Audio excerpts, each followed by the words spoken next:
guys won't stop talking. And you can pretty much do it Toter and Maz. in perpetuity. Yep. The Sports Hub.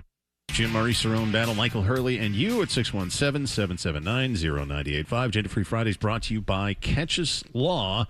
Visit catcheslaw.com. Go right back to your calls. A lot of people want to bitch about the Celtics, and rightfully so, that we're getting a seventh game in this first-round series against 76ers with tip-off tomorrow night at the Garden at 7:30. Ryan in Rhode Island, do you think it's the Celtics are suffering from an identity crisis? Yeah. First of all, I just want to say you guys have been killing it. You've been right to a T this whole afternoon. I just ask that you bear with me for a second. I wanted to talk about the identity issues that Scallon Eddie House brought up last night. I'm in the counseling field, and before you guys go calling me soft, there's like a supporting argument from like the psychology side of things, right? Like, so they're in an identity crisis. What would you do with a person who's dealing with that? You got to talk about what values they have, specifically in this situation as a team, and how much are you embracing the change that's coming your way? Like you guys have been saying, play your guys on the bench. You know, if they're not going to just like win tomorrow, but make a deep run, Brad and Mazzulla are going to have to dig deep and just do what they have been doing this whole season and what's working well. The other thing I wanted to say is I agree with running JT at the 5 and going small to start. You know, at least like at this point, see what sticks, because what's working right now is just certainly not. Kevin James, Jose Cuervo. Thanks, guys. All right, thanks. I'm not sure if I understand that last reference. Hopefully I hung up on him correctly. These things, I shouldn't have done that giveaway there, Jay Stu. I think it messed up the French call screener. Are they suffering from an identity crisis, Cerrone? I think they need. Okay, you guys might know the guy. The football player used to play for the Jags. He's a D tackle. And before the game, you see all the info. Hit me again, Joe! That's the guy. Hit me again! He was slap him in his face. You get the Henderson, smell. maybe? Yeah, I think it was Henderson. Yeah. D tackle for the Jags. The Celtics in this series, I haven't seen a technical foul, a hard foul, shove somebody to the ground, step over somebody. Something needs to happen to wake them up. Early in the season, the Celtics had a good stretch of basketball where they played the Thunder. I think they played the Spurs. They didn't lose. Jaylen Brown, they got thrown out or whatever one of the games. But there was a back and forth with Jaylen Brown and SGA about what's basketball, not basketball. But there was energy. There was juice in those games. Yeah. They don't have any juice. They're not playing with any fire. Somebody needs to get slapped. Somebody needs to throw somebody to the floor. I want to see guys get separated. The crowd get on their feet and get the tension up a little bit. And I think they'll wake up. I think Derek White thrives in that kind of environment. I think Jaylen Brown thrives when the game gets physical. He takes it upon himself to take it to guys. But when there's no fire and there's no juice, they play soft. They play on the perimeter. They're hesitant in what they do. They're not sure of themselves. If Mazzulla's got this tough guy image, he has to say something or do something. I don't know, put his MMA skills to use in the hallway and tackle somebody. Do something to fire these guys up. And I think on the professional level, NFL, NBA, MLB, whatever, the coach's main job is to have guys ready to play. And I think that's the biggest thing. Not the X's and O's. He's got to figure out a way to get these guys ready for a Game 7 and ready for an NBA playoff series. We were talking off the air about the pressure if the Bruins are to force a Game 7 in Buffalo. I think you're dealing with that here. Joel Embiid is 0-3 in Game 7, and it's, we're talking about mentalities and thought processes. Take it to him early. The caller with the psychology of it. That's a real thing, too. And you have the chance, this is what home court advantage is for, to get in the head of someone who has never won in this spot. Aaron in New York wants to make a case for the 76ers being better than we thought. Go ahead, Aaron. Aaron, hello. Sorry about that. I think the narrative of the Celtics not trying, Michael Hawley was talking about that, and someone referenced that today. I think that's wrong. I think Mazzulla does deserve a ton of the blame, but I actually think the biggest problem here with the Celtics-Sixers series, I think the Sixers is better.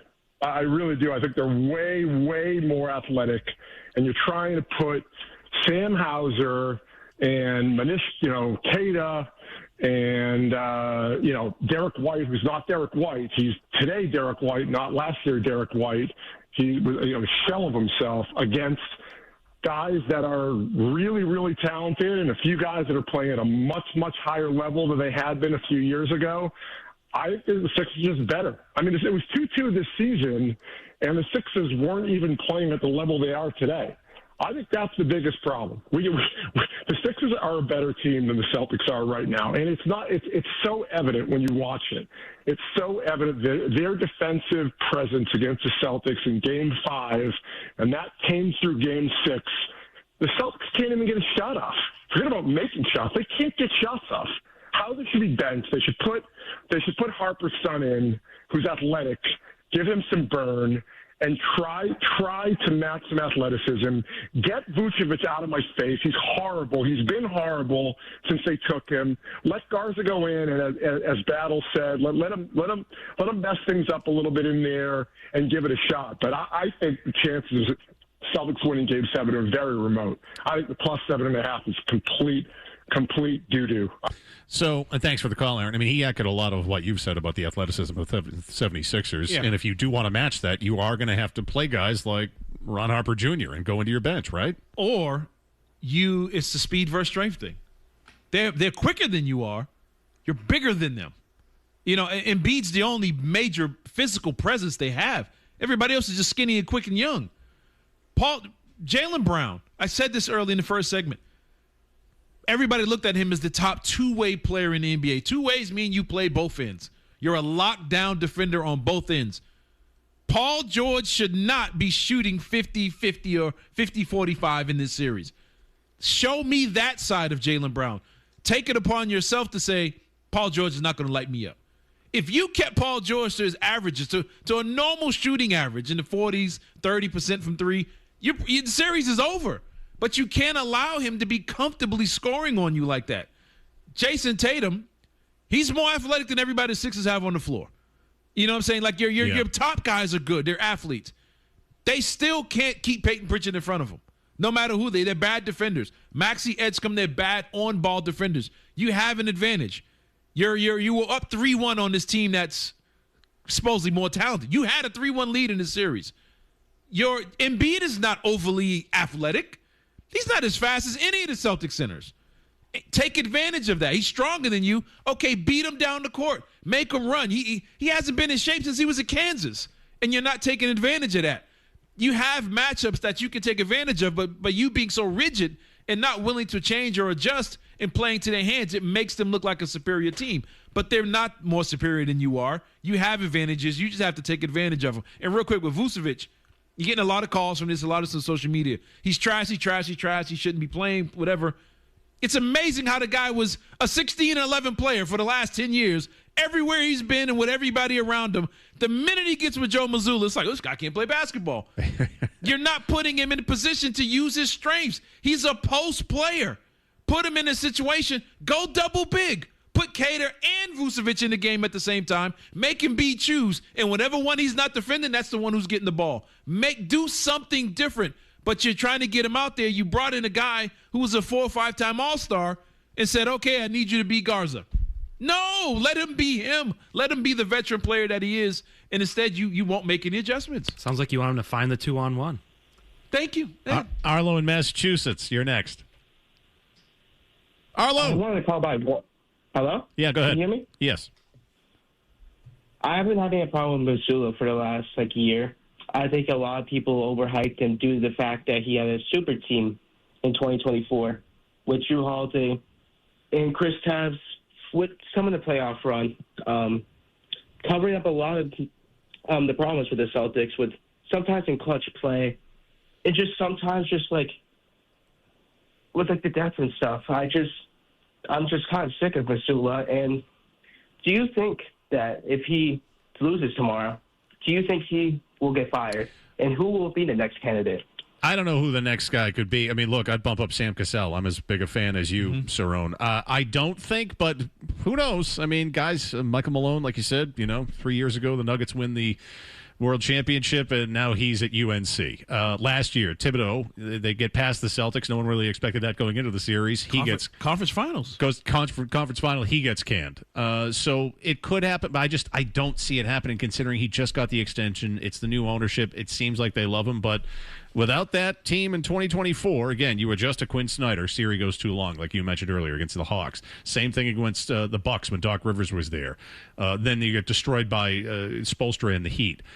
Out coached right now by Nick Nurse. I think he's been exposed without that 2024 team and that easy run that they had to the finals and ended up beating Dallas that year. And we all, this year, we going into the year, no one was thinking win the East, make the finals, maybe win the whole thing. But as it's gone on, we have. It's one of those things you're thinking, like the Bucks are a good example. When Giannis and the Bucks won, you're like, they might win 5 of these. And when the Nuggets won with Jokic looking like the best player in the world, you're like, they might go on a run of winning 4 or 5. And both of those, I mean, every franchise now, it's like you win, and then 2 years later, you didn't get what you expected out of it. You fire the coach. That's why this feels like there's more on the line than just this series. Like, they actually need to prove that this group, maybe we overrated them, maybe we expected too much, but we've done it. Like, didn't you think the Nuggets were going to win 3 championships? I thought, yeah, definitely. Yeah. Especially after a decade where it was Cavs, Warriors every year. You expected these sort of dynastic runs, and you haven't gotten them. And despite that, we still kind of expected this from this to the Tatum Brown Celtics, and here we are. Just quickly on that, sorry to cut you off. So just because you put that in my head. So Jokic, and I'm a fan, and he's won how many MVPs? 3? Yeah. We're going to keep talking about this guy's the best player in the league. You're losing in the first round. I mean, yeah. To the Timberwolves. That ever happened to LeBron? And Timberwolves who are decimated with injuries. Yeah. That's a. They were bad last night too. They were sloppy. It's one of those things where you're hearing. I talked about this yesterday. You get the national media. They take one guy today and he's the greatest thing we've ever seen. I don't care you name the player. Recency bias. The recency bias is crazy, and it's like he's better than Shaq. He's better than Hakeem. Shaq in that situation. If the other team is missing all their star players, 40, 45, and 12, 30, 30, he's lighting those guys up on both ends of it. He's not going to let Rudy Gobert keep him from moving on to the next round. And I think they said Jokic has never beaten a team with 50 wins. Yes, I saw that. Yeah. And I'm like, wait a minute. He made it all the way through the finals and didn't play a team that had 50 wins? And sure enough, he's never won a series where the other team has had 50 wins. Sounds like the Celtics run a couple of years ago. But you go back, they won the championship, then they lost to the Timberwolves the next year in the second round. And then last year they lost to the Thunder. They lost Game 7 by 29 points, 30 points, and Jokic was 5 of 9. Oh. He was 5 for 9. Yeah, so maybe we have to have a real conversation about him, too. Or maybe he's just preoccupied with his horses. He wants to go back to Serbia and just wants to – the man loves his horses. Or maybe they need to put some all-stars around him in Denver. They've been getting by with just average teams for years, and now maybe you have to do something. Full phone lines on the Celtics. We'll continue to take your calls on the C's. Again, this is my first time seeing Mike Hurley in a long time. I do want to have more of your thoughts on the Red Sox, the firing of Alex Cora. We got more insight into that today from Chris Cotillo of Mass Live. Finally got an answer as to what happened there early in the season with the benching of Carlos Narvaez. So if you don't know about that, we'll tell you about that coming back with, again, more of your Celtics calls coming up here on Agenda Free Friday on Felger and Maz. Now, more of Felger and Maz. Now, on the Sports Hub. What's next for Craig Breslow? I mean, this is obviously, he has seized power in the organization. Is that fair to say with these firings?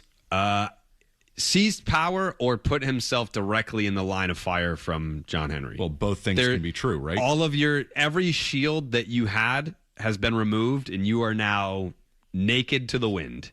Like, this is your team, and I don't know that that's necessarily the vote of confidence, but it's more like, okay, if Breslow has Henry's ear, then I'm sure that there's complaining about, like, who's in charge here? Is it me or is it him? Like, pick one of us because it's not working. This town ain't big enough for the both of us kind of thing.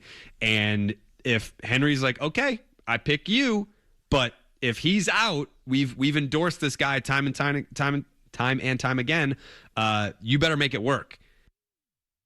Mike and Tony out. It's Jim Murray, Cerrone Battle, and Michael Hurley in. And Hurley, I haven't seen you in a while. So your overall thoughts on the firing of Alex Cora, how this thing was handled, what a disaster the Red Sox have been this year after a good season last year, high expectations, just your thoughts overall on the reeling Red Sox. Yeah, I mean, first of all, Alex Cora was not to blame, but he also was not the solution. Like, and that says more about this team than it does about Alex Cora. Like, it's a quadruple A lineup. He's not built to manage a quadruple A team. He is built to manage a big market, team that has stars, that has people that know how to play baseball, that has reliable players. He's not there to bring young guys along and squeeze every last ounce out of middling talent. I mean, do you think in any world there's a team that would be like, you know what, we could use Caleb Durbin, Isaiah Kiner-Falefa, and Andrew Monasterio. Like, we need all three of those guys. Like, you should have one of those guys, and it tells you what the roster is. So he's now going to spend the year in Puerto Rico making $13 million. Like, no one has it better. So we don't need to do a sad story for Alex Cora. He is going to have a great 2026 and potentially 2027.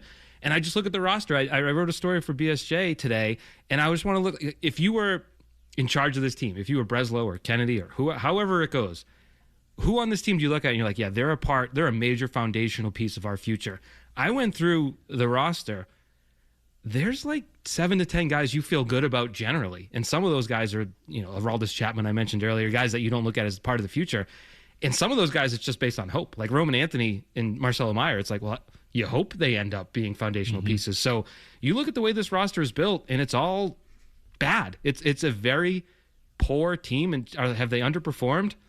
I don't know, a couple games maybe at worst. Like, I don't look at this team as underperforming. They are what they are, and it's not good.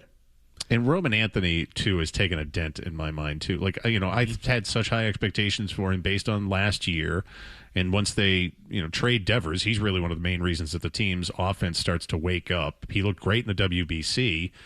And it's now you wonder if he has a lingering issue with his back, too. Like, I just feel like he's been another guy that's really done nothing offensively this year. That's one of the parts of this team being a big disappointment. Like, how do you, to your point, how do you go forward in finding or building cornerstone players? It's amazing that we're here with the Red Sox doesn't have cornerstone players. How do they find these players, and how do you bring that in? How do you go about not just turning around this season, but for the long term? How does this team build foundational cornerstone players? Where do they get them from? Well, that's why this trade deadline I think is going to be important, because they're in between, right? If Craig Breslow really believes this is a team built for a deep playoff run, they're in trouble. Like, they are not going to get the help that they need in these places. Like, you have to make these trades and you have to hit on them. When you trade, say, I don't know, a franchise cornerstone in Rafael Devers, you shouldn't trade him for a bag of balls and then trade that bag of balls away, and then that bag of balls ends up being kind of good. Like, you could use Kyle Harrison this year. You have too many outfielders for, what's his name, Tibbs.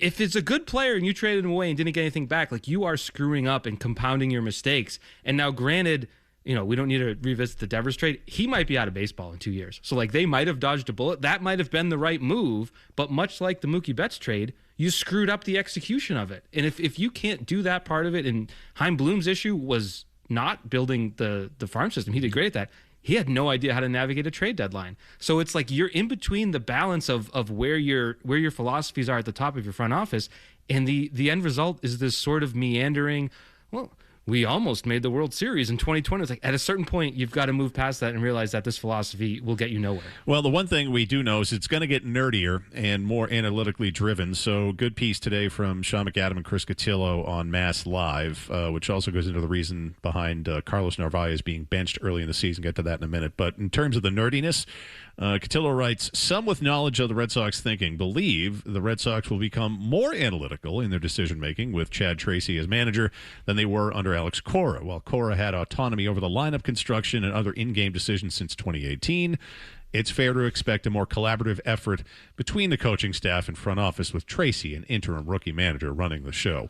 This poor Chad Tracy, who's, up here from Worcester and just maybe trying to make a name for himself, gets showed up 4 games in by Brian Bayo the other day when he goes to pull his bum ass, and now he's here to hey, you're a puppet. Like, what we're gonna tell you, you're gonna do. And so what the hell are you gonna say if you're Chad Tracy? If you want to try to get the gig and show Craig Breslow, I should be here, I should be the manager, what are you going to say? No? You're going to buck the system? You're not going to do that. It's such a chasm, too, because you've got guys like Tolley, Hurley, Anthony, Meyer that played for Tracy. Like, oh, he's great. And then you get guys like Story, who's literally like pouting his way through the... It's like, Trevor Story, where do you get off pouting? Like, maybe you feel bad that your manager got fired, but like, you don't get to have meetings with the front office. You're hitting 200 as the cleanup hitter for some reason, making $25 million a year. Like, you don't get to boo-hoo your way through this one. Like, you're a bigger part of the problem than Alex Cora was. With this, with No, this go ahead. with this current roster, the way it's constructed now,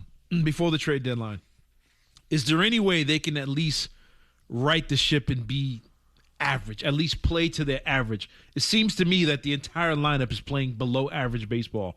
Is there any way for them to get back to just being who they've been? Just be not be extraordinary. Just be who you are, what you've been in the last few years. I'll throw back what you said about a third of the NBA trying to lose this year. Have you seen the standings in the American League? We talked about it yesterday. I think Other than New York, no one's really two teams good. over 500. Three teams now over 500. You have the A's, the Rays, and the Yankees. Everyone else is 500 or below. So theoretically, like you said, I don't think they're going to go on a run. I don't think they're going to make the playoffs. I don't think they're going to win a playoff series, etc.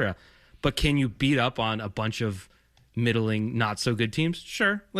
But what does that get you? 80? Can they get to 80 wins? Is that Probably. the high mark? It looked like the approach at the plate early on, at least in that Toronto series, was a little bit different. They were making pitchers get deeper into counts, working them more rather than hacking away at the first pitch that they see. But still, yeah, I mean, because of the mediocrity throughout the American League, they should be better, but I don't know what the hell that's going to get you at the end of the day. Hey, it saves jobs.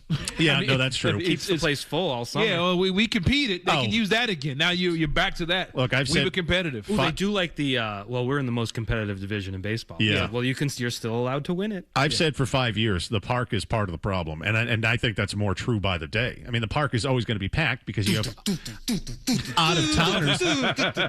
You got out of towners coming here as part of their summer vacation, checking out Fenway Park. So the young people, it's all young people. Now they show up in this. I don't know how I got old so fast. I'm at a game last year or the year before. I'm like, it's the 6th inning, no one's there. 7th inning, it's full. Like everyone's pregame, they come for the party. They have a couple drinks, they head out. I'm like, this is not the Fenway I grew up in. Like the best bar in Boston. So quickly, yeah. So this Carlos Narvaez thing, it wasn't anything like real salacious. Turns out, again, from Chris Cotillo and Sean McAdam, the reason behind the Narvaez benching back in the Houston series, he was just late for a pregame meeting, and all Alex Cora was looking to do was to simply inject life and energy into this somber group. So uncharacteristic, but he realized when they were 2-8 to start the season, like, this sucks. Like, we got to do something here. So, look, I think it was time for him to go. I think he had kind of checked out, and like Felger had been saying, had become too obsessed with what people were saying about him, too rabbit-eared, that kind of thing. And I think his message had grown stale in that clubhouse, but it wasn't going to get better with him. But he was at least still trying in some way to try to inject some life into the team with the Narvaez benching. And the other thing I want to know is this. I don't know if either of you guys follow, he aggregates a good stuff. I think he's a good follow on Twitter, Savage, at Savage Boston. Mm-hmm. Of course. Yep. He tweeted today, "Keep your eyes on the skies above Fenway Park today," with the eyeball emoji. If I had to guess, this will have Dave Portnoy's fingerprints on it because he's been threatening to make the clown nose John Henry shirts, or I think he already has. I got to think he's maybe flying a banner over Fenway today, like sell the team, that kind of thing. It could also mean Tony Maz is going to be in the owner's suite again. Yeah, keep your eyes above Maz back from his across the pond vacation meeting with ownership. Have a little chin wag. All right. Well, if you want to add the Red Sox to the conversation, join us on them, 617-779-0985. But obviously, many of you are hot on the Celtics. We'll get back to your C's calls after the headlines here with Michael Hurley on Felger and Maz. Go back to the phones for the 5 o'clock hour, Maz, unless you have a fresh thought for us. God, no. Felger and Maz, 98.5 Sports Hub. Yeah, it's interesting seeing a team this good don't have a plan B whatsoever. It's like, we're going to just keep shooting threes. They go in, we're going to win. We don't make them, we're going to lose. I mean, I've never seen a good team that it's like, guys, okay. What would be their plan B if you were them? You got Tatum and Brown. They're good enough players to get to the basket. You always when you talk to great shooters like a Reggie Miller, somebody like that, or Ray Allen, or Steph Curry, they're like, sometimes you're having a bad night. Go to the basket, get a layup, or get a foul, get a couple free throws, the basket will widen out. Like, those guys are too good of players just to rely on threes.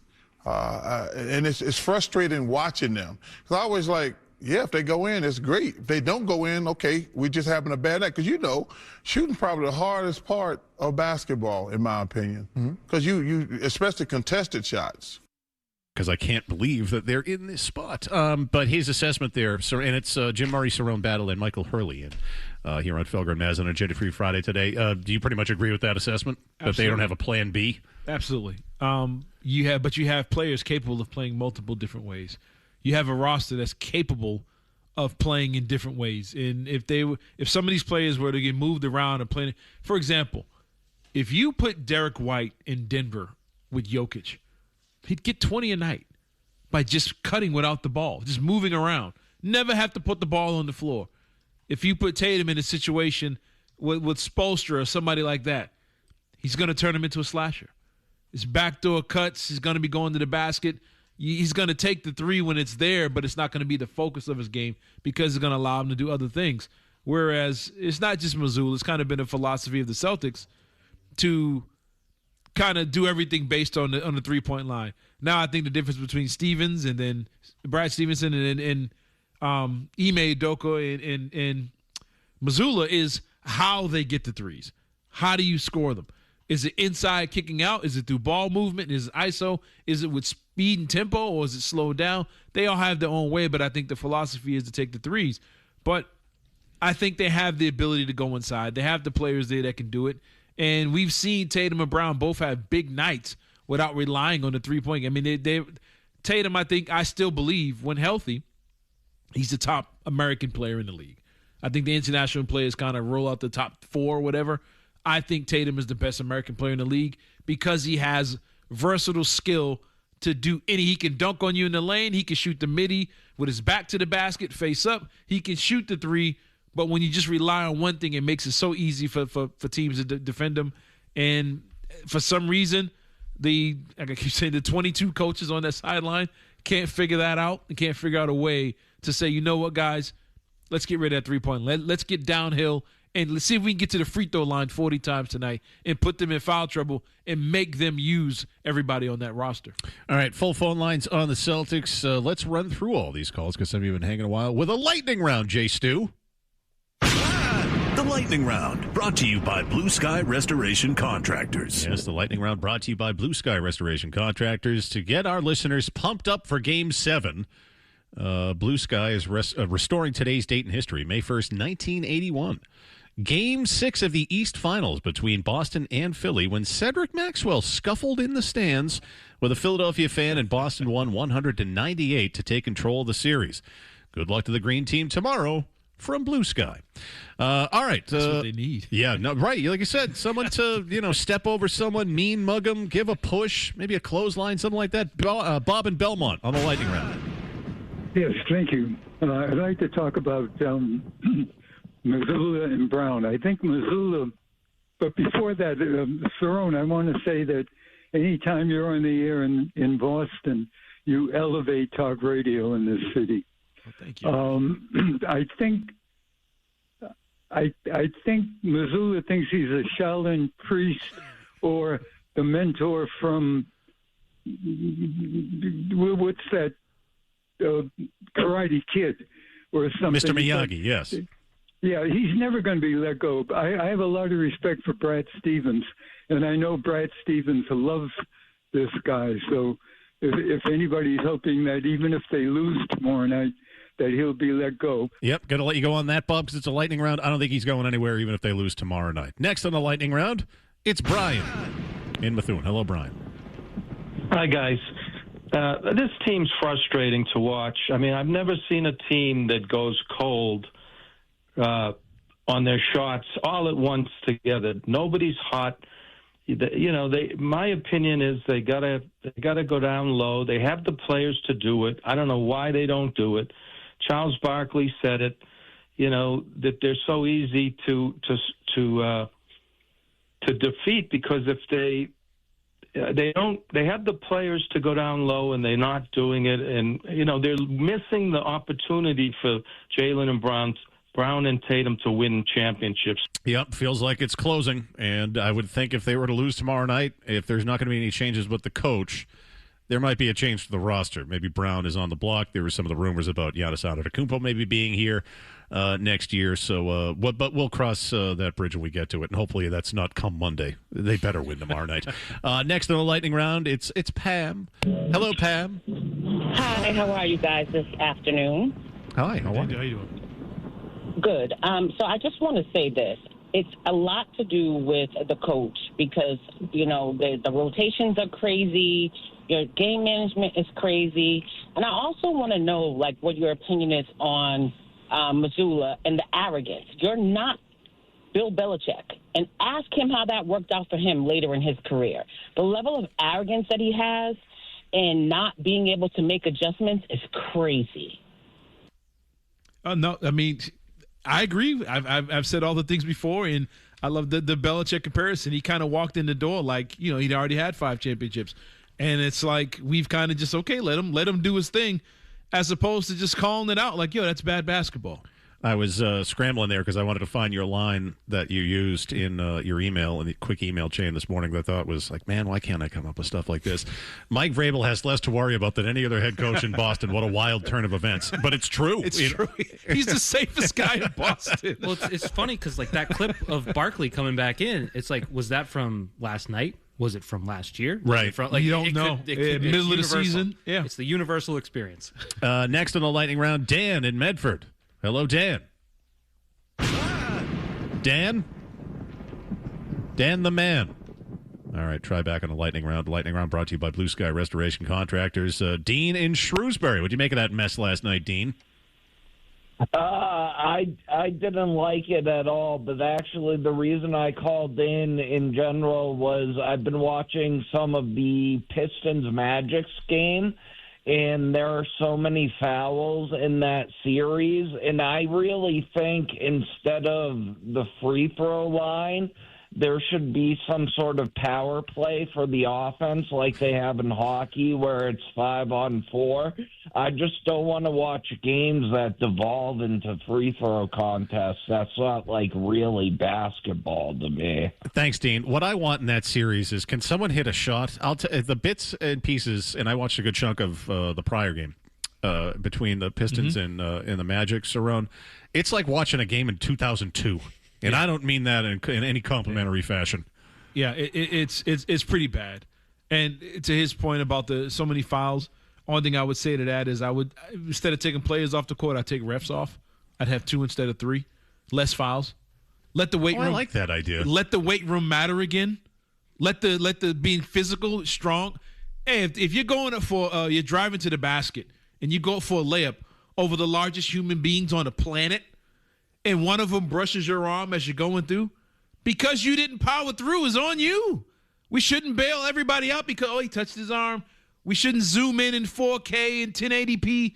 Did he get, and you see it like this? It's like, these are 2 6'10" human beings that weigh 250 pounds, and they're 4 feet in the air, and we're stopping play because you think he touched his hand and we're shooting free throws? Let the guys play basketball. Let the physical play matter. Let the strength and speed matter in the game again. And I think you should take one ref off and let 2 guys call it, and only call it when it's an obvious foul, and not let's go to the camera. They put the headphones on and they're zooming in, and you see, he touched. It's like, come on, man. These are professional athletes. These are grown men. These are probably the most athletic people on the planet. And we're calling this, and we're slowing the game down. We're making it ugly. It's 45 free throws to 43, and you wonder why people are turning it off and putting on, Game of Thrones again. It's sad, but that's where we're at in the NBA. I mean, that would be wonderful. I believe we lost that war 20 years ago, though. Like, if you mentioned games in 2002, at least there was so physical. There was a manliness about it. There was a toughness about it. There was and it's tough because Paul Pierce, I think, is an actually tough guy. He got stabbed how many times and played basketball? He lost all his teeth and played bad. He didn't miss any time. But I feel he ushered in the era of the up fake, lean in, draw the contact, get to the line. And since then, the last 20 some odd years, it's got worse every year. And to the point, if you're the Celtics, your stars would not play well in that league. If you think they're shooting threes now? Imagine if you went to the lane and it was real consequences. They would never go and play down low. And Jaylen Brown's pump faking on his jump shots now, and he's hey after every shot, like, dude, you're too big to be looking for a touch foul on the jump shot. If the guy's that close to where he can affect you, that's a bad shot. Move it around and get a shot to where you can shoot it clean, and you don't worry about the guy touching you under your arms. All right, we've cleared out the lines with the lightning round, so you want to get on 617-779-0985. And the lightning round is brought to you by Blue Sky Restoration Contractors. We love our guys at Blue Sky. And again, getting the listeners pumped up for Game 7. They restore today's date in history, May 1st, 1981, Game 6 of the East Finals between Boston and Philly. Cedric Maxwell scuffling in the stands with a Philly fan. Boston wins 198 to take control of the series. Again, good luck to the green team tomorrow from Blue Sky. They need a little of that tomorrow night. All right, we'll return with more of your calls. And at the top of the hour, Chris Gasper of the Boston Globe will join us to give us his thoughts on the fact the Celtics are now facing a Game 7 with the 76ers. I wonder if he feels like, oh, don't worry now, because he is writing a column about that about a week ago. So Gasper joins us at the top of 4 o'clock here on Felger and Maz. Felger and Maz continue on the Sports Hub. We got to break it. Their comfort level is higher right now. Their confidence is high right now. You know, they got a different swag to them, and we got to take that. They're not going to give us anything. So we got to be the team that throws the first punch, and that starts with me. I gotta come out with a great force. I got to play smart.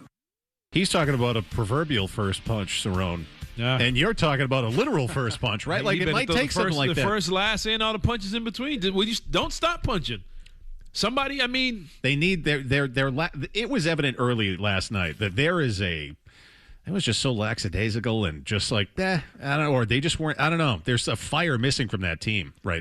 There's one guy I keep mentioning that I think should have gotten minutes in this series, meaningful minutes, not throwing in at the end.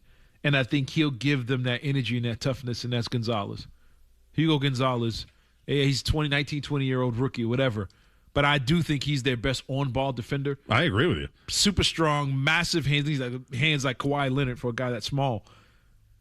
I would bring him in some stretch of the game, and I'm putting him on Maxey from the inbound. Pick him up full court. If they call a foul, they call a foul. Make him work. The point is to make him use energy so he doesn't have the legs to hit the jump shot. No, I don't want you to go in chasing him around that screen so you end up with the drop coverage that's been murdering them. Fight through the screen. Bring somebody that's going to fight through. I'm not chasing him. I'm going to fight through the screen. I'm going to squeeze through. I'm going to stay in front of my man and make it hard on him. If I burn 6 fouls, so be it. I'm not playing anyway, so what are you holding him for? Let a guy like that come in and bring the energy, and he brings the intensity. And I mentioned Jordan Walsh early in the series. He had a couple plays where he upped the intensity by playing defense and getting stops, and he's beating his chest. Guys get fired up, they blow him out. He was a plus 18 in one game without scoring. There was a play in the game they lost. I think it was game 5. I think it might have been game 5, where he misses a shot. He steals it on the inbound. They fight for it. He jumps over Embiid, gets it, and then goes up and gets fouled on a layup. And I'm like, they need that type of energy, that type of fight. And they need to, like Jaylen Brown said, we need to bring the fight to them, throw the first punch. No, you need to throw the first punch. You need to keep punching. And then someone needs to jump in and jump somebody. It needs to turn into it needs to look like NWO in the 90s. Just make a mess of the game and stop making it so easy for Philly and make them think about the fact, like you said, Embiid is 0-3 in Game 7s. Make him think about it early and often and say it verbally. You're not winning this game because you never do. Let him know. Get in his ear. I haven't seen any trash talking. Guys get separated. The refs are standing there like this. That's a good point. Yeah, and nothing. Say something. They have legitimate ammo. You could say now, look, they've looked like ass these last couple of games, but they have legitimate ammo to say to both Joel Embiid and Paul George, you're two of the great all-time playoff bums in the history of this league. You're not winning here tonight. Yeah. Even if your confidence is a little bit shaken because you've lost these last couple of games, say it. Put it into the ether. No, it's a good point. If Kevin Garnett's on this team right now, please, you would hear him the things he would say to Paul George and Embiid. Even if Embiid has 50, he's still gonna be in his ear. Paul Pierce is one of the great trash talkers. The stuff he'd be saying to Paul George and the confidence to say, "No, I got him." Because I've seen Paul Pierce do that to Kobe Bryant and LeBron James. Even though he's not as athletic as those guys when they were at their best, he still took it upon himself to say, I got this. I'm shutting this down. No. Y'all back up. I don't care what Doc said. I'm taking this over. I need Jason Tatum and I need Jaylen Brown to have that kind of intensity and fire in this game. I've seen it from them in the past, so I know they can do it. They need to bring that tomorrow, or they're going to get beat again, and this series is going to be over early. How do you not trash talk a bum? He's a bum. It's the easiest one to trash talk. Don't leave it for the fans. Right. Matt, like you said it, Kevin Garnett out there would be relentless. They'd have to mute the mics. Embiid would be crying, but you might have just done a public service if Joe Mazzulla might have been listening, because he might have forgotten that Hugo Gonzalez is even on the roster. 6 minutes played this series. That's ridiculous. That's 6 minutes. He's too good of an on-ball defender against fast guards is his specialty. And But nobody's kept up with Maxey in and the it's series. the playoffs. It's you throw him in. We're not saying play him 30 minutes, but give him 7 minutes where he can play hard, be the fastest guy on your team, be the most. And like you said, who cares if he picks up a couple fouls? Right, you're not playing him anyway. What's the point? Let him burn all 6. We're going to get Chris Gasper's take on the Celtics and the fact they are facing a Game 7 against the 76ers. He said, nothing to worry about, even as they were going into Game 6. Oh, please, no big problem. We'll see how he feels now. So Gasper's going to join us after the headlines here with Michael Hurley here on Felger and Mass.